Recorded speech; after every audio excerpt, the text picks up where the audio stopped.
সুপ্রিয় দর্শক শ্রোতা, আসসালামু আলাইকুম। যে যেখানে আছেন ভালো থাকবেন সেটাই প্রত্যাশা করি। আজকে নতুন একটা বিষয় নিয়ে আপনাদের সঙ্গে আলোচনা করতে চাই। যমুনায় দখলদার ইউনূস ভীষণভাবে বিরক্ত। চতুর্দিকে যা কিছু হচ্ছে তাকে এসে বলা হয়, আওয়ামী লীগকে তো তারা আওয়ামী লীগ বলে না, বলে ফ্যাসিস্ট লীগ। যেখানে যেটা হয় বলে ফ্যাসিস্ট লীগ। এখন এটা শুনতে শুনতে উনি ক্লান্ত। তার সঙ্গে যুক্ত হয়েছে যে ভারতে আওয়ামী লীগ আনুষ্ঠানিকভাবে অফিস খুলে তাদের রাজনৈতিক কার্যক্রম পরিচালনা করছে। এই খবরের ভিত্তিহীন এই খবর পেয়ে পাল্টা একটা স্টেটমেন্ট তৈরি করালেন তার পররাষ্ট্র দপ্তর থেকে। সেই স্টেটমেন্টের উপরে আবার প্রতিবেশী দেশ থেকে কাউন্টার একটা স্টেটমেন্ট এসেছে। সেটা নিয়ে চরম বিরক্ত ডক্টর মোহাম্মদ ইউনূস এবং তার একটি ঘনিষ্ঠ সূত্র তাদেরকে নাকি জানিয়েছে যে পত্রিকা নিউজের উপর ভর করে এমনটা করা ঠিক হয় নাই, কারণ ভারতে তো হাই কমিশন আছে, খোঁজ খবর নেওয়া দরকার ছিল। আদৌ ভারতে আওয়ামী লীগের অফিসিয়াল কোনো পার্টি অফিস নাই এবং পার্টি অফিস খুলে তারা কিছু করছে না। তিনি জানতে চান যে যেখানে যা কিছু হয় সবখানে কেন এত লোক আসে, সমস্ত লোক কেন আওয়ামী লীগ? তাহলে আওয়ামী লীগ কি সর্বত্র বিরাজমান? তার খারাপ অভিজ্ঞতা হয়েছে। তিনি লন্ডনে গিয়েছিলেন একটা পুরস্কার নিতে। সেখানে যে হোটেলটিতে ছিলেন, যে কদিন ছিলেন, 1 মিনিটের জন্য তাকে স্বস্তি দেয়নি। মুহুর্মুহু স্লোগান, হাজার হাজার লোকের জয় বাংলা, জয় বঙ্গবন্ধু, ইউনূসকে উল্লেখ করে বিভিন্নভাবে গালিগালাজ করা স্লোগান। এই মুহূর্তে দরকার শেখ হাসিনার সরকার। কান ঝালাপালা করে দিয়েছে।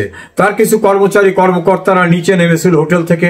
তাদের তো যে তির্যক বানে আক্রান্ত করা হয়েছে, তারা ভীষণভাবে অপদস্থ হয়েছেন সেখানে। এরপর বাইরে যে যেখানে যান, তার উপদেষ্টা যে কটি দেশে যেখানে গেছেন, কোথাও স্বস্তি নিঃশ্বাস ফেলতে পারছেন না। এখন ইউনূসের ধারণা যে সবাই বলল যে এই ফ্যাসিস্ট আওয়ামী লীগ কোথাও নাই, সব শেষ হয়ে গেছে। কিভাবে দেশের সর্বত্র ফ্যাসিস্ট আওয়ামী লীগ বিরাজমান থাকে, কিভাবে খুঁজে পায়, তার কয়েকটা উদাহরণ আমি দেখাবার জন্য 2-1টি ভিডিও ক্লিপ আপনাদের সামনে প্রথমে উপস্থাপন করি, তারপর আমার আলোচনায় আসব। বিএনপির মহাসচিব মির্জা ফখরুল ইসলাম আলমগীর একটা সভায়, সেই সভায় তার দলের গুরুত্বপূর্ণ নেতারাও ছিল। মঞ্চের থেকে স্লোগান হচ্ছে জয় বাংলা স্লোগান। মির্জা ফখরুল ইসলাম আলমগীর এক পর্যায়ে হতবাক হয়ে সম্মান বাঁচাবার জন্য তিনি হেসে দিয়ে বললেন কেন্দ্রীয় নেতাদের আঙ্গুল হেনরি করে, যে এগুলো সব আপনাদের ভক্ত, অর্থাৎ জয় বাংলা স্লোগান দেয় এরা আপনাদের লোক, জয় বাংলা লোক। আমরা একটু শুনি সেই ভিডিওটা।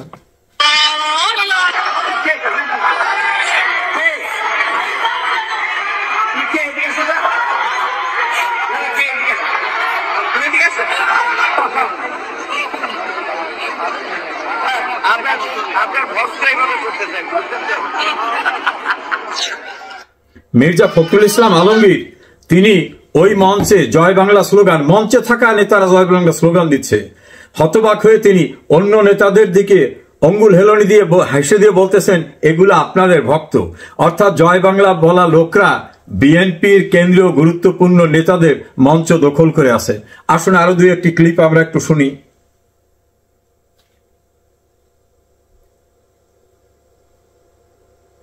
জামাতের সমাবেশে বক্তৃতা তারাই দিতে পারেন যারা ডেডিকেটেড। জামাত কিন্তু মাল্টিক্লাস পলিটিক্যাল অর্গানাইজেশন না, সেখানে তারাই বক্তব্য দিতে পারেন যারা পরীক্ষিত নিরীক্ষিত। তারা কি বলে আমরা একটু শুনি জামাতের সমাবেশে। আমরা আমাদের ধান পান মাল যতটুকু যার সামর্থ্য আছে আগামীর দিন যেন জামাত ইসলামের হয়। জয় বাংলা। কি বুঝলেন দর্শক শ্রোতা, কি বুঝলেন আপনারা? যে সেখানে জামাতের মিটিং এ বক্তব্য রাখছেন যিনি নিশ্চয়ই দায়িত্বশীল ব্যক্তি, তিনি বলছেন জয় বাংলা। এখন জামাতের মিছিল করছে যারা, অর্থাৎ ঢাকার যে মহাসমাবেশ, সেই মিছিলের একটি দৃশ্য আমরা শুনাই।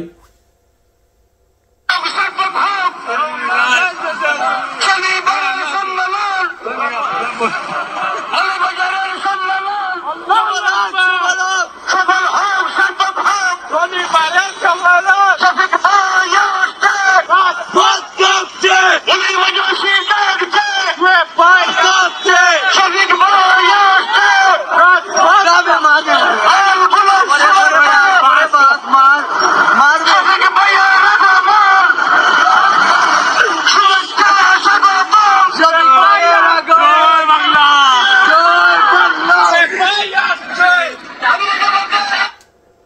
ডাক্তার মোহাম্মদ শফিককে স্বাগত জানাবার জন্য যে মিছিল, সেই মিছিলের স্লোগান হচ্ছে জয় বাংলা। এখন বিএনপির একটা মিছিলে যারা অংশগ্রহণ করেছেন, আমরা তাদের একটু কথা শুনি, তারা কি বলেন বিএনপির মিছিলে।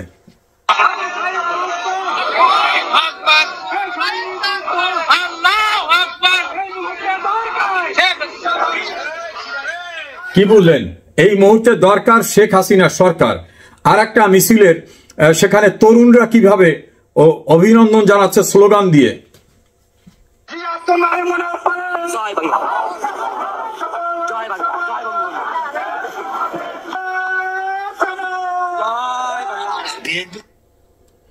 বিএনপি এবং জামাতের দুইটি মিছিল এবং বিএনপির মহাসচিবের সমাবেশের মঞ্চে জয় বাংলা স্লোগানের ধ্বনিটা আমি আপনাদের সামনে তুলে ধরলাম ছোট্ট করে।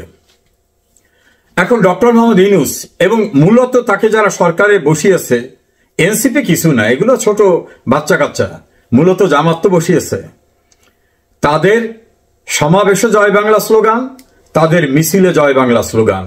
জয় বাংলা আতঙ্কে এখন ইউনূস এবং তার পারিষদবর্গ অতিষ্ঠ। লন্ডনে এসে যেমন জয় বাংলা শুনতে শুনতে কান ঝালাপালা হয়ে গেছে, আবার সেখানেও তাই। ছাত্ররা যখন সচিবালয় ঘেরাও করছে তাদের ন্যায়সঙ্গত দাবিতে, সেখানে যখন তাদের নির্মমভাবে নির্যাতন করা হচ্ছে, পিটানো হচ্ছে, তখন তারা গগনবিদারী স্লোগান দিচ্ছেন জয় বাংলা, জয় বঙ্গবন্ধু। এই মুহূর্তে দরকার শেখ হাসিনার সরকার। সচিবালয়ের ভিতর থেকে তাদের পিটিয়ে, নির্মমভাবে পিটিয়ে অত্যাচার করে বের করে দেওয়া হয়েছে।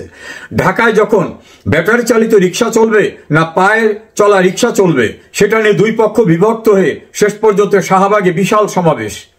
দুই পক্ষের স্লোগান একাধিক টেলিভিশনে এবং সোশ্যাল মিডিয়ায় দেখা গেল জয় বাংলা, জয় বাংলা, জয় বঙ্গবন্ধু। এবং তারা শেখ হাসিনার আমলে এইরকম বিপদে পড়ে নাই, সেজন্য তারা বলছে এই মুহূর্তে দরকার শেখ হাসিনার সরকার।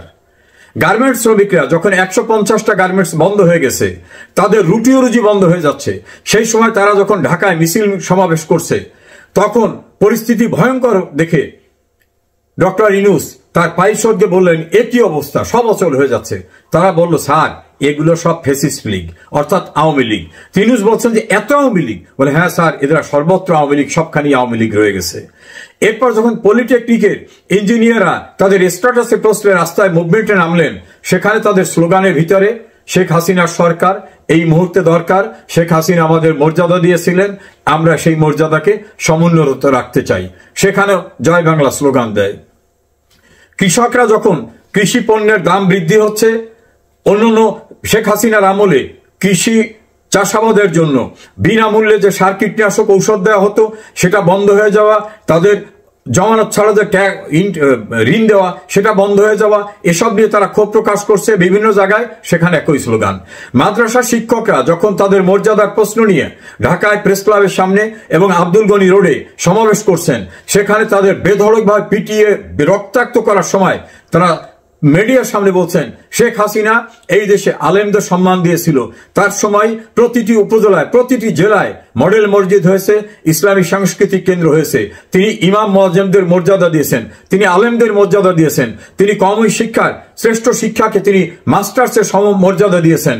আমরা মনে করি শেখ হাসিনার কাছে ধর্মপ্রাণ মানুষরা নিরাপদ ছিল। নারী নীতির পরিপন্থী যখন কাজ হওয়া শুরু করলো, মেয়েরা রাস্তায় বের হতে পারবে না, তাদের কি পোশাক পরে বের হতে হবে, জিন্সের প্যান্ট পরলে তাদের প্যান্টের উপর পানির পিক মেরে দেওয়া হবে, তাদের শরীরে কোনো অংশ খোলা দেখা গেলে সেখানে আলকাতরা মাখিয়ে দেওয়া হবে, কোনো সেলিব্রিটিরা কোন প্রতিষ্ঠান উদ্বোধন করতে গেলে সেখানে তাদের উলঙ্গ করে দেওয়া হবে। এই পরিস্থিতিতে নারীরা যখন রাস্তায় নামলো এবং সোচ্চার হয়ে উঠলো, তখন বলা হয় যে এরা আন্দোলনকারী না, এগুলো সব হচ্ছে ফ্যাসিস্ট লীগ, অর্থাৎ আওয়ামী লীগ। যখন যাত্রা গান, পুতুল নাচ, নাটক, এই যে বাঙালির সংস্কৃতি, সেই চর্চাগুলো শুরু হয়ে গেল, তখন সেখানে যে হামলা হলো এবং প্রশাসন থেকে বলল না, এইসব যাত্রা গান, নাটক, পুতুল, এইসব পুতুল নাচ কিছুই হবে না, সার্কাস হবে না। তখন যখন তারা না খেয়ে মরবে, সেই কর্মীরা সেখানে যারা সম্পৃক্ত থাকে, তারা যখন দাবি জানাতে গেলেন, বলা হলে এগুলো ওরা না, এটা হচ্ছে ফ্যাসিস্ট লীগ। 15ই আগস্ট যখন বঙ্গবন্ধুর বাড়িতে শ্রদ্ধা জানাতে দেওয়া হবে না, সেখানে রিক্সাওয়ালা, মুক্তিযোদ্ধা, নারীরা চরমভাবে হেনস্থার শিকার হলেন, লাঞ্ছিত হলেন। তখন তাদের অভিযান শুরু হলো সারা বাংলাদেশের মানুষের। ডিজিটাল প্রযুক্তিতে, তথ্য প্রযুক্তিতে, ফেসবুকে, ইউটিউবে বিভিন্ন জায়গায়, তখন বলা হলো এইগুলো সব ফ্যাসিস্ট লীগ। যখন দেশের গণমাধ্যমে বঙ্গবন্ধুকে ঘিরে বিভিন্ন কথা হচ্ছে, মুক্তিযুদ্ধের চেতনার পরিপন্থী পাকিস্তানের একটি পত্রিকা যখন আবার কনফেডারেশন করার চিন্তা চেতনা করছে, ঔদ্ধত্যপূর্ণ কথা বলছে, এবং পাকিস্তান পুনরুদ্ধার কমিটির আহ্বায়ক যিনি বাংলাদেশে পাকিস্তানি পাসপোর্ট নিয়ে এসেছিলেন, গোলাম আজম, তার পুত্র আজমি যখন খুবই ঔদ্ধত্যপূর্ণ কথা বলছেন, তার বিরুদ্ধে যখন মুক্তিযোদ্ধারা, মুক্তিযুদ্ধের পক্ষের মানুষ কথা বলছে, বলা হচ্ছে এগুলো সব ফ্যাসিস্ট লীগ। গণমাধ্যমে যখন আওয়ামী লীগ বিরোধী তীব্র আওয়ামী লীগ সমালোচক সাংবাদিকরা তাদের মুক্ত চিন্তার কথা বলছেন, তখন বলা হচ্ছে এর সব ফ্যাসিস্ট লীগ। মঞ্জুরুল ইসলাম পান্না, জিল্লুর রহমান, এদের তো মৃত্যুর ভয় দেখানো হচ্ছে। তারা ইউটিউবে বিভিন্ন তাদের পার্সোনাল যে ভিডিও, তাতে এসে বলছেন আমাদের মেরে ফেলার ভয় দেখানো হচ্ছে। কোন পত্রিকা যখন সঠিক কথা বলছেন, সেখানে গিয়ে তাদের উপর হামলা করা হচ্ছে। গণমাধ্যমে তো গলা টিপে ধরা হয়েছে। এখন ডক্টর ইউনূস এবং তার লোকরা যেখানে তাকায় সেখানেই তারা দেখে আওয়ামী লীগ ফ্যাসিস্ট লীগ। তাদের ভাষায় আওয়ামী লীগকে বলে ফ্যাসিস্ট লীগ। যে কোনোদিন আওয়ামী লীগ করে নাই তাকেও বলে ও ভিতরে ভিতরে আওয়ামী লীগ।